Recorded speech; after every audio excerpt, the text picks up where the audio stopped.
Bulletin में खुशामदीद। सबसे पहले आपको बताएं कि खैबर पख्तूनख्वा को मुत्तफ़िक़ा निगरान वज़ीर आला मिल गया है। आज़म खान ने ओहदे का हलफ उठाने के बाद जिम्मेदारियां संभाल ली हैं। वज़ीर आला सेक्रेटेरिएट में उन्हें गार्ड ऑफ ऑनर पेश किया गया। आज़म खान ने समा से गुफ्तगू में कहा कि शफाफ इंतखाबात उनकी अव्वलीन तरजीह हैं। इलेक्शन कमीशन से मुकम्मल ताउन करेंगे। पूरी कोशिश होगी कि सूबे में अमन व अमान को बरकरार रखा जाए। आज़म खान सद के दिल से हलफ उठाता हूँ कि मैं खलूस नीयत से पाकिस्तान का आमी और वफादार रहूँगा। खैबर पख्तूनख्वा को निगरां वज़ीर आला मिल गया। आज़म खान ने हल्फ उठा लिया। गवर्नर खैबर पख्तूनख्वा ने उनसे हल्फ लिया। जमहूरियत पाकिस्तान ये कि मैं इस्लामी जमहूरियत पाकिस्तान के आईन को बरकरार रखूँगा और इसके तहफ़्फ़ुज़ और दिफा करूँगा। हल्फ के बाद निगरां वज़ीर आला ने अपना ओहदा संभाल लिया। वज़ीर आला सेक्रेटेरिएट आमद पर आज़म खान को गार्ड ऑफ ऑनर पेश किया गया।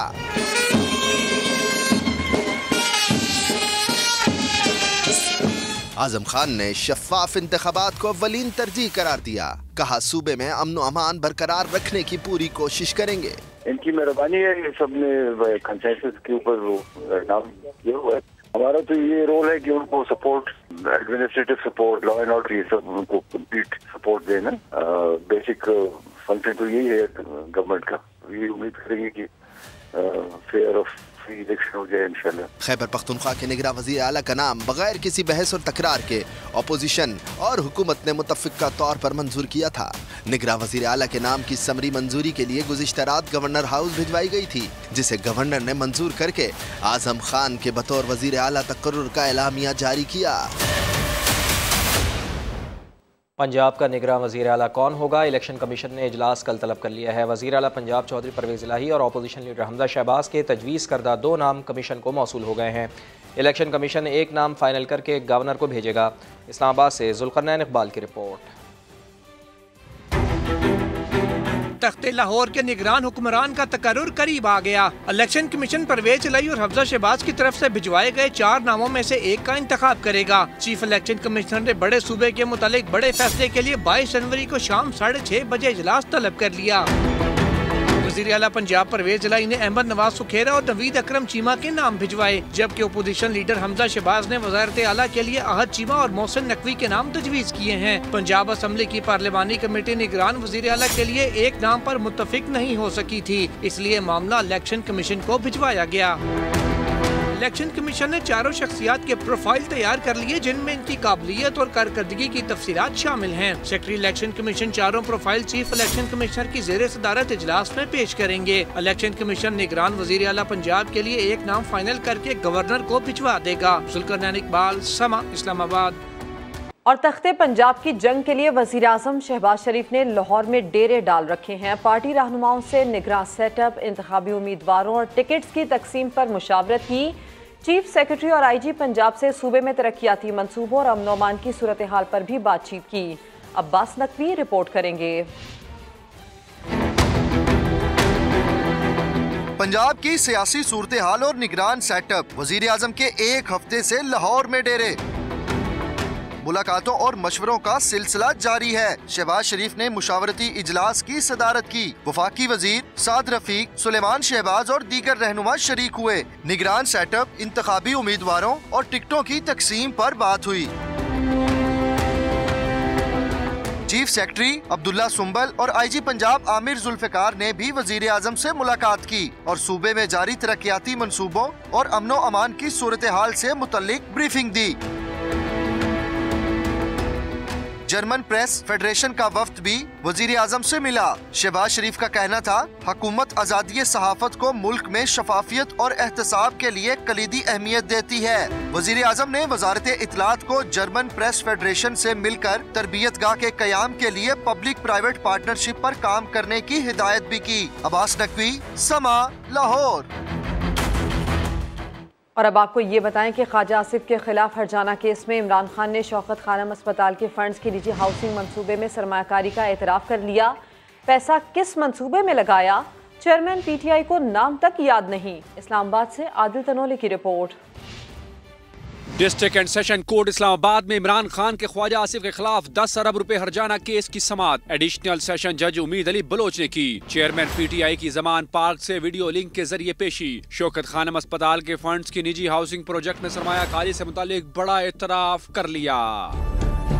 वकील सफाई के इस सवाल पर कि क्या शौकत खानम बोर्ड ने आपको सरमायाकारी का तहरीरी तौर पर बताया था, इमरान खान ने जवाब दिया, ये तो याद नहीं, अलबत्ता बोर्ड मेंबर की जानिब से रकम वापस जमा कराने पर मामला खत्म हो गया था। वकील ने कहा, मामला खत्म नहीं बल्कि शुरू ही यहाँ से होता है। सरमायाकारी की गई तो उस वक्त डॉलर का रेट 60 रुपए था, रकम वापसी पर डॉलर 120 रुपए का हो चुका था। इमरान खान के वकील ने समाअत मुलतवी करने की इस्तदा की तो ख्वाजा आसिफ के वकील ने कहा कि आइंदा समाअत पर सिर्फ 2 घंटे दे दें तो मैं जरा मुकम्मल कर लूंगा। इमरान खान बोले, आप इधर उधर के सवाल की बजाय सच पर आएं तो मामला जल्दी खत्म हो सकता है। आइंदा समाअत की तारीख शेड्यूल से देखकर आगाह कर दूंगा। इमरान खान ने शौकत खानम अस्पताल से मुतालिक बयान पर ख्वाजा आसिफ के खिलाफ 2012 में हर्जाने का दावा दायर किया था। सुलेमान शहबाज के खिलाफ मनी लॉन्ड्रिंग और किक बैक्स के शवाहिद नहीं मिले। FIA ने वज़ीर आज़म के बेटे को बेगुनाह करार दे दिया। सुलेमान शहबाज ने स्पेशल सेंट्रल कोर्ट से अबूरी ज़मानत की दरख्वास्त वापस ले ली। अदालत ने सुलेमान को ट्रायल के लिए 4 फरवरी को तलब कर लिया। लाहौर से अरशद अली की रिपोर्ट।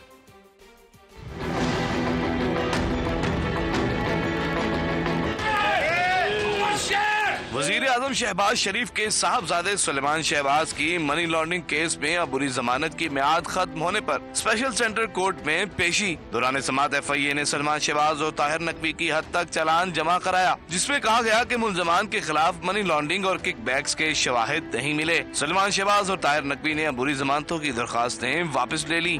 FIA ने शहबाज शरीफ समेत दीगर के खिलाफ मनी लॉन्ड्रिंग का मुकदमा नवंबर 2020 में दर्ज किया था। मनी लॉन्ड्रिंग केस में अदालत शहबाज शरीफ और हमजा शहबाज को 12 अक्टूबर 2022 को बरी कर चुकी है, जबकि सलमान शहबाज को अदालत में पेश न होने पर 15 जुलाई 2022 को इश्तिहारी करार दिया था, जिस पर उन्होंने इस्लामाबाद हाई कोर्ट से फांसी जमानत करवाई और शामिल तफ्तीश हुए। FIA स्पेशल कोर्ट ने सलमान शहबाज को ट्रायल के लिए 4 फरवरी को तलब कर लिया। कैमरामैन खबर महमूद के साथ अरशद अली, समा, लाहौर। सुलेमान शहबाज ने फाइनेंस मिनिस्टर को जोकर कहने से मुतालिक अपने ट्वीट की वजाहत कर दी। कहा, किसी का नाम नहीं लिया, PTI के आखिरी 3 वुज़रा के लिए लिखा था। उन्होंने मजीद क्या कहा, आपको दिखाते हैं। वो तो PTI के जो आखिरी 3 थे उनको कहा था, PTI के 5 उन्होंने चेंज किया था, मैंने तो 3 की बात की। इस्माइल का नाम नहीं था, मैंने तो किसी का नाम नहीं लिया। और नैब कवानीन में तरामीम की वजह से रिलीफ पाने वाले ज्यादा खुश ना हों। एहतसाब अदालतों के दायर समाअत से मामला मुकदमात खत्म नहीं बल्कि दूसरी अदालतों को मुंतकिल होंगे। इस्लामाबाद हाई कोर्ट ने अहम कानूनी नुक्ता इसकी वजाहत कर दी है। सुहेल रशीद की रिपोर्ट में मजीद जानिए। तरमीमी एक्ट के बाद एहतसाब अदालतों से नैब को वापस होने वाले 300 मुकदमात की कानूनी हैसियत पर सवाल उठ गए। इस्लामाबाद हाई कोर्ट ने अपने फैसले में कह दिया कि रेफरेंस तो सिर्फ किसी दूसरी मजाज अदालत को मुंतकिल ही हो सकते हैं, नैब को वापस भेजे जाने का तो कोई तस्वर नहीं। जस्टिस अरबाब मोहम्मद ताहिर ने 13 सफ़ात पर मुश्तमिल फैसले में करार दिया कि नैब ये बताने में एहतसाब अदालतों की हर मुमकिन मुआवनत करे कि अब दायरा इख्तियार से खारिज मुकदमात कौन सी अदालतों में जाने हैं। ये भी वाज़ेह कर दिया कि किसी मुलजम के खिलाफ रेफरेंस नैब को वापस हो जाने का हरगिज ये मतलब नहीं कि वो बरी हो गया है। नए हकायक सामने आने पर नैब ज़िमनी रेफरेंस दायर करने के लिए अब भी आज़ाद है, बस एहतसाब अदालत की इजाज़त लेना होगी। सरमायाकारी के नाम पर अवाम से फ्रॉड के मुलज़िम आदम अमीन चौधरी की अकाउंट्स डीफ्रीज करने की दरख्वास्त मुस्तरद कर दी गई। तफसीली फैसले में करार दिया गया है कि जो अहकामात एहतसाब अदालतों ने तरमीमी एक्ट से पहले जारी कर रखे हैं उन्हें अब कोई दूसरी मुतलका अदालत ही तब्दील कर सकती है और कोई नहीं। कौमी असम्बली से PTI अरकान के इस्तीफ़ों की मंजूरी का मामला। इमरान खान की सीनियर कानूनदानों से मुशावरत। इमरान खान का कहना है कि कानून की हाकमियत के बगैर तरक्की का कोई वजूद नहीं है। ज़मान पार्क में होने वाली मुलाकात में इमरान खान ने गुफ्तगू करते हुए कहा है कि आइन की बालादस्ती की जंग कर रहा हूँ, हुकूमत को इलेक्शन से भागने नहीं दिया जाएगा। और अब बात कराची पर हुक्मरानी की जंग की, जिसके लिए जोड़ तोड़ की सियासत मजीद तेज हो गई है। मेयर कराची के लिए पीपल्स पार्टी और जमात इस्लामी ने सियासी जमातों से राबते तेज कर दिए हैं। हाफिज नईम की क़यादत में जमात इस्लामी का वफ्द PTI सेक्रेटेरिएट जा पहुंचा। हाफिज नईम कहते हैं किसी भी एतबार से पीपल्स पार्टी बल्दियाती इलेक्शन में नंबर 1 नहीं है। सईद गनी ने हाफिज नईम को अपने नाम के साथ मेयर लगाने का मशवरा दे दिया। मुस्लिम लीग नून मेयर के लिए अपना वजन PP के पलड़े में डाल चुकी है।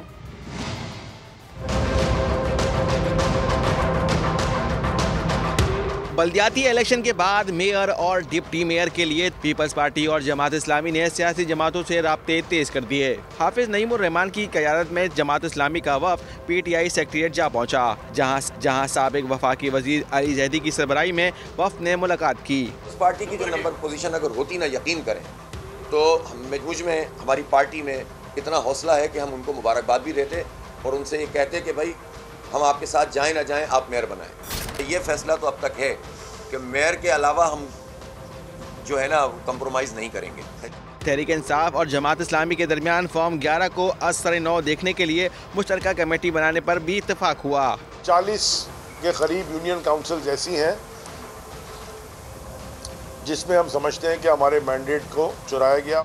दूसरी जानिब सूबाई वज़ीर सईद गनी की सरबराही में पीपल्स पार्टी का वफ़द मुस्लिम लीग नून सिंध के सदर शाह मोहम्मद शाह की रिहाइशगाह पर पहुंचा। मुलाकात के बाद मीडिया से गुफ्तगू करते हुए सईद गनी का कहना था कि उनकी पहली चॉइस और तरजीह जमात इस्लामी के साथ मेयर लाना है। हाफिज साहब एक काम करें, बड़ा आसान है, वो अपना नाम कर लें मेयर हाफिज नईमुर रहमान साहब, तो वो हो जाएंगे, फिर हम शायद बात करने की पोजीशन में आ जाएंगे, तो उसके बाद हम बैठ के सीटों पे बात करेंगे। इस मौके पर मुस्लिम लीग नून सिंध के सदर शाह मोहम्मद शाह ने पीपल्स पार्टी को मेयर का इलेक्शन मिलकर लड़ने की यकीन दहानी भी कराई। कैमरा टीम और साथी रिपोर्टर हामिदुर रहमान के साथ शाहनवाज अली कादरी, समा, कराची। साबिक़ वज़ीर आज़म शाहिद खान अब्बासी ने कहा है कि पाकिस्तान उस वक्त तरक्की करेगा जब लोग पैसे देकर सेनेटर्स नहीं बनेंगे, जब रातों रात जीतने वालों की फहरिस्तें बनना बंद होंगी। कोयटा में सेमिनार से खिताब में उनका कहना था कि सियासी निज़ाम में मुल्की मसाइल हल करने की सलाहियत ही नहीं, सियासतदानों और इदारों को मिलकर मसाइल हल करना होंगे। जहाँ पर एक लिस्ट बनती हो इलेक्शन में कि ये जीतेगा और ये हारेगा, जहाँ पर अवाम की राय का एहतराम ना हो, जहाँ पर जो लोग असम्बली में जाएं वो आपकी नुमाइंदगी ना करते हों, तो फिर आपके मसाइल हल नहीं हो। मामलात उस वक्त हल होंगे जब हम लिस्टें बनाना छोड़ देंगे, जब रातों रात सियासी जमातें बनना खत्म हो जाएंगी। करोड़ रुपया देकर गुलिस्तान में सेनेटर नहीं बनेंगे, पाकिस्तान में सेनेटर नहीं बनेंगे, पैसे देकर उस हाउस तक पहुंचते हैं। क्या वो अवाम के मसाइल हल करेंगे? मिसिंग पर्सन का मामला मौजूद, ये इंसाफ के निज़ाम की नाकामी है, ये आइन की नाकामी है। सियासी निज़ाम में कैपेसिटी नहीं है मुल्क के मामलात को हल करने की। कोई सियासी जमात 100% सीटें लेकर कौमी असम्बली और सूबाई असम्बली में आ जाए, मुल्क के मसाइल हल नहीं कर सकती। अपनी सियासी मुफाद से हटकर अपने नाक से आगे देखें, अपने इदारे के मुफाद से आगे देखें। और ये बात सिर्फ सियासत तक महदूद नहीं है। अगर हम किसी मामलात को हल करने की बात करते हैं तो नैब का खौफ है, अदलिया का खौफ है, इस्टेब्लिशमेंट का खौफ है, तो काम कौन करेगा? पाकिस्तान अपने मसाइल की इंतहा पे आज मौजूद है, इससे ज़्यादा मुतहम्मल नहीं हो सकते, ना इस सियासी इंतशार का और ना ही जो मुल्क के अंदर इक़्तिसादी इंतशार है। जब सियासतदान एक दूसरे पर इल्ज़ाम भी लगाएं, एक दूसरे को जेल में डालने की भी कोशिश करें, एक दूसरे को बदनाम करने की कोशिश करें, तो अवाम के मसाइल फिर एक तरफ रह जाते हैं। जबकि साबिक सेनेटर मुस्तफ़ा नवाज खोखर का कहना है कि पाकिस्तान की सियासत पनामा और तोशाखाना तक महदूद है। मुल्क में जमहूरियत है, ना इंसानी हुकूक। एक शख्स को एक्सटेंशन देने के लिए पार्लियामान इकट्ठी हो सकती है, तो बलूचिस्तान के मसाइल के हल के लिए क्यों नहीं? इलेक्शंस को डायरेक्ट इलेक्शंस करने की जरूरत है। मईशत को कामयाब करने के लिए, बेहतर बनाने के लिए आपको इस मुल्क की फॉल्ट लाइंस को एड्रेस करना पड़ेगा, इस मुल्क की सियासत को ठीक करना पड़ेगा, पॉलिटिकल इंस्टेबिलिटी को खत्म करना पड़ेगा। एक ऐसा मुल्क है जिसमें आइन की हुर्मत हो, माशरे में इंसाफ हो, सियासत आजाद हो, एस्टैब्लिशमेंट का कोई रोल ना हो। अमीर जमात इस्लामी सिराजुल हक कहते हैं कि खाने पीने की बुनियादी अशिया आम लोगों की पहुँच से दूर होती चली जा रही हैं और सियासी जमातें एक दूसरे को नीचा दिखाने में मसरूफ़ हैं। वो लाहौर में महंगाई के खिलाफ मार्च से खिताब कर रहे थे। कासिम अरशद रिपोर्ट करेंगे। जमात इस्लामी का महंगाई मार्च कारकुनों ने रैली निकाली। सिराजुल हक ने बढ़ती महंगाई पर हुकूमत को तनकीद का निशाना बनाया। 16 रुपया पतली रोटी और नान की कीमत 30 रुपया कौन खाएगा? डॉलर मिलता नहीं है। 6000 कंटेनर समंदर में बहरी जिहादों में पड़े हैं। सिराजुल हक ने कहा कि अगर मुल्क में मुनसिफाना एहतसाब हो तो करप्ट सियासतदान जेलों में हो। इन्होंने बैंकों को लूटा, इन्होंने तोशाखानों को लूटा, इन्होंने हर वो जुर्म किया कि अगर इस मुल्क में एहतसाब का कोई निजाम होता, तो पूरी क़ियादत अब जेलों में होती। जमात इस्लामी के सेक्रेटरी जनरल अमीरुल अजीम समेत दीगर पार्टी ओहदेदारों ने भी महंगाई मार्च के शुरा से खिताब किया। कैमरामैन हसन महमूद के साथ आसिम अरशद, समा, लाहौर। और कराची वाले भी तैयारी कर लें, कल और परसों सर्द हवाएं चलेंगी, सर्दी भी बढ़ेगी। डायरेक्टर मेट सरदार सरफराज की पेशगोई। समा से गुफ्तगू में कहा कि सर्दी की शिद्दत 28 जनवरी तक बरकरार रहेगी। कराची में जो जैसे टेम्परेचर 10 से 12 की रेंज में रह रहा है रात का टेम्परेचर, और अब कल या फिर परसों से इसमें थोड़ी सी और आएगी शिद्दत, तो सिंगल डिजिट में आने का इम्कान है, यानी 8 से 10 डिग्री, और फिर खासकर 24, 25, 26 वो जो 2-3 दिन होंगे उसमें 6 से 8 के दरमियान तक आ सकता है रात का टेम्परेचर। तो ये लहर जो है ये रहेगी 27-28 जनवरी तक, इसी तरह से यही ट्रेंड रहेगा।